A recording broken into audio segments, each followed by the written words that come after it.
చేయడానికి పూర్తి చేస్తుండగా మీరు ఈ ద్వంద్వ వైఖరి అవలంబిస్తూ తీర్పు ఇవ్వటం ఏంటని ఢిల్లీ హైకోర్టుని ప్రశ్నించింది, ఆగ్రహించింది ఒక రకంగా. అవును. అదొక అంశం. రెండోది, ఇప్పుడు శ్రీనివాసులరెడ్డి గారు కూడా ఈక్వల్లీ రెస్పాన్సిబుల్, మాగుంట శ్రీనివాసులరెడ్డి గారు, మరి వారిని ఎందుకు ఉపేక్షించారు అనే అంశం కూడా తెర మీదకి వచ్చింది. అంటే మాగుంట శ్రీనివాసులు రెడ్డి గారు నుంచి ఈ ఆడిటర్ ద్వారా ఒక 25 కోట్లు వెళ్ళినట్టుగా కవిత గారి ద్వారా వెళ్ళింది అది.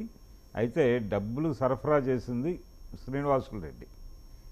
సో ఆయన కేవలం సాక్షి మాత్రమే కాదు, అది ఒక చార్టెడ్ అకౌంటెంట్ ద్వారా జరిగింది ఈ ట్రాన్సాక్షన్. అయితే ఈ ట్రాన్సాక్షన్లో ఆయన కేవలం సాక్షి మాత్రమే కాదు కదా, ఆయన కూడా ఈ క్రైమ్, పైగా దీనికి సంబంధించిన చాలా నిర్ణయాలు, ఈ ఢిల్లీ మద్యం పాలసీకి సంబంధించి అక్కడ టెండర్లు వేయాలి, ఆ టెండర్లు పాజిటివ్గా తెచ్చుకోవటం కోసం జరిగినటువంటి ఒక కుంభకోణం ఇది యాక్చువల్గా. దానిలో కవిత గారి ద్వారా ఈ లావాదేవీలు నడిచినాయి అనేది దానికి ఈయన కంట్రిబ్యూషన్ ఉంది. ఆయన వారి ఇంట్లోనే కూర్చుని సమావేశాలు జరిపారు. ఈ డబ్బులు మొబిలైజేషన్కి సంబంధించి మాగుంట శ్రీనివాసులు రెడ్డి గారి ఇంట్లోనే సమావేశాలు జరిగాయి. కాబట్టి ఆయన్ని ఎలా వదిలిపెట్టేశారు, ఆయన్ని కేవలం సాక్షిగా ఎందుకు చూస్తున్నారు, ఆయన కూడా నేరస్తుడే కదా, ఆయన ఎందుకు ఉపేక్షించారు అనేది కోర్టు అబ్జర్వ్ చేసి నిన్న క్వశ్చన్ చేసినటువంటి సందర్భం మనం చూసాం. కాబట్టి మాగుంట శ్రీనివాసులు రెడ్డిని వాంటెడ్గానే వదిలేశారా, కేవలం కవితను టార్గెట్ చేయాలి అనే ప్రోగ్రాంలో మిగిలిన వాళ్ళందరినీ మర్చిపోయారా, పని పూర్తయిపోయింది, ఆపరేషన్ కవిత కంప్లీట్ అయిపోయింది కాబట్టి ఇక మిగిలిన వాళ్ళతో మనకు సంబంధం లేదు, ప్రమేయం లేదు అనుకున్నారా అనేది ఇప్పుడు కోర్టుకి చెప్పాల్సినటువంటి అవసరం ఉంది. రెండోది, ఇప్పుడు శ్రీనివాసులు రెడ్డి మీదకి రాడార్ వెళ్ళింది కాబట్టి వాళ్ళది ఇప్పటి కాదు, వాళ్ళ పూర్వీకుల దగ్గర నుంచి వాళ్ళు అదే బిజినెస్లో ఉన్నారు, లిక్కర్ బిజినెస్లోనే ఉన్నారు. మాగుంట సుబ్బరామిరెడ్డి గారు వీళ్ళందరూ మద్యపాన నిషేధం అమలు జరిగినప్పుడు తీవ్రంగా నష్టపోయినటువంటి ఇండస్ట్రియల్ ఫ్యామిలీస్లో అది కూడా అది ప్రధానమైనటువంటి కుటుంబం. ఎన్టీఆర్ మద్యపాన నిషేధం సమయంలో ఇలా మాగుంట ఫ్యామిలీ లిక్కర్ బిజినెస్ గురించి ప్రపంచం అంతా తెలిసిన విషయం. అది వాళ్ళు లేకుండా ఏమిటి అని మొదటి నుంచి సామాన్య ప్రజలు మాట్లాడుకున్నటువంటి సందర్భం ఇది.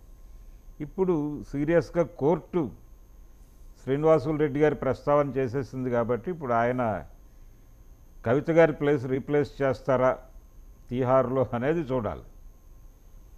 ఆయన్ని పట్టుకెళ్తారా, ఎలా తీసుకెళ్తారు, ఆయన టీడీపీ కాబట్టి వదిలిపెట్టారా, లేకపోతే టీఆర్ఎస్ని కంట్రోల్లోకి తీసుకోవడం కోసం కవిత అరెస్టు అనే ప్రచారం ఏదైతే జరుగుతోందో అది వాస్తవమా, కేంద్ర ప్రభుత్వ ప్రమేయం ఇది పొలిటికలైజ్ చేస్తున్నారా, నిజానికి ఆ స్కామ్ పరిధి మేరకే దర్యాప్తు జరుగుతోందో, అరెస్టులు జరుగుతున్నాయా, ఇలా అనేక సందేహాలని ఈ శ్రీనివాసులు రెడ్డి అంశాన్ని తడమటం ద్వారా కోర్టు జనం ముందుకు తీసుకొచ్చింది. ఇప్పుడు సో అంటే ఎలా శ్రీనివాసులరెడ్డి గారి అంశాన్ని ఎలా అడ్రస్ చేసే అవకాశం ఉంది భారద్వాజ్ గారు?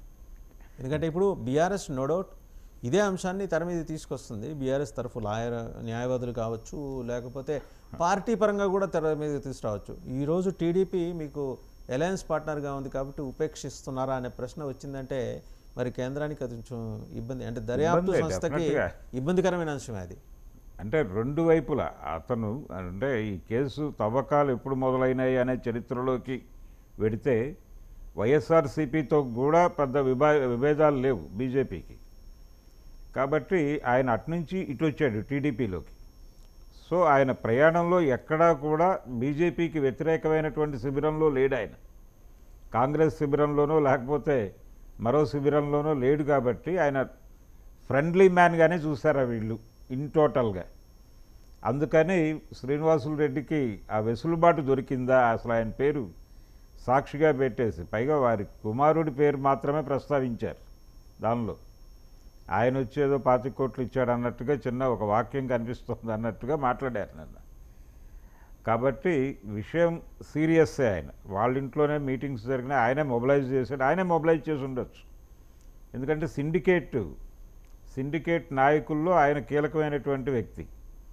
అందుకని మొబిలైజేషన్ అక్కడే జరిగింది. దాన్ని ఎందుకు ఉపేక్షించారు, అసలు ఎందుకు పట్టించుకోలేదు అనేది క్వశ్చన్ చేసింది. కాబట్టి కోర్టు సీరియస్గా శ్రీనివాసులు రెడ్డిని తీసుకెళ్లటం ద్వారా లోపలికి తీసుకువెళ్ళకపోతే ఇప్పుడు వాళ్ళ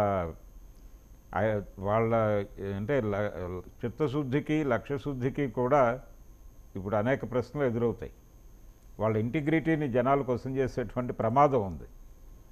అందుకని శ్రీనివాసులు రెడ్డి ఇప్పుడు సీరియస్ కండిషన్లోకి వెళ్ళినట్టుగానే భావించాల్సి ఉంటుంది.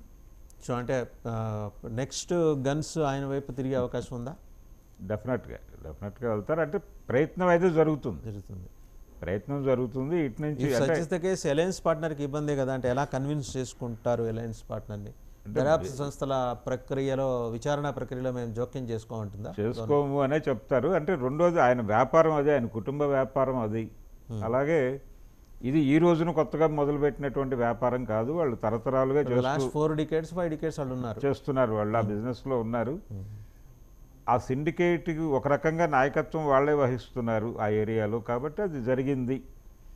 రెండోది అక్కడ టెండర్ల ప్రక్రియలో తమకు అనుకూలంగా తెచ్చుకోవటానికి కాంట్రాక్టర్లు ప్రయత్నం చేయటం, ఇది సహజ పరిణామంగానే చూసి అక్కడ వరకు అంటే ఇంకెవరినైనా బలిపెట్టచ్చు కూడా. ఆల్రెడీ వారి కుమారుడి పేరు ఉంది దానిలో. వారిని ముందు పెట్టి వీరు తండ్రి గారు వెనక్కి తప్పుకుని అలా ఒక నాటకం నడిచినా నడవచ్చు. ఏదో అంటే కొంచెం ఒకరు వెనక్కి తగ్గిన